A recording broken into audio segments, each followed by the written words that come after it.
குழந்தை நட்சத்திரமாக ஹிந்தியில் நடிக்க தொடங்கி பின் தென்னிந்திய மொழிகளில் நடித்து ரசிகர்கள் மத்தியில் பிரபலமானவர் நடிகை ஹன்சிகா மோட்வானி.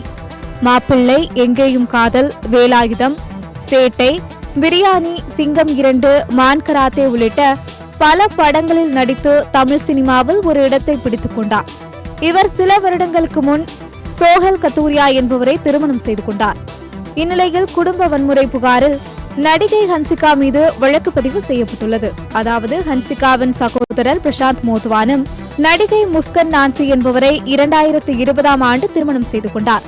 சில காரணங்களால் கடந்த 2 ஆண்டுகளாக இருவரும் பிரிந்து தனியே வாழ்ந்து வருகின்றனர். தற்போது நடிகை ஹன்சிகா மோட்வானி குடும்பத்தின் மீது அவரது அண்ணி முஸ்கன் நான்சி குடும்ப வன்முறை புகார் கொடுத்துள்ளார். அதில் ஹன்சிகா மோட்வானியும் அவரது தாயார் மோனோ மோட்வானியும் தன்னுடைய திருமண வாழ்க்கையில் தலையிட்டு பிரச்சனையை ஏற்படுத்தினர் என குற்றம் சாட்டியுள்ளதாக கூறப்படுகிறது.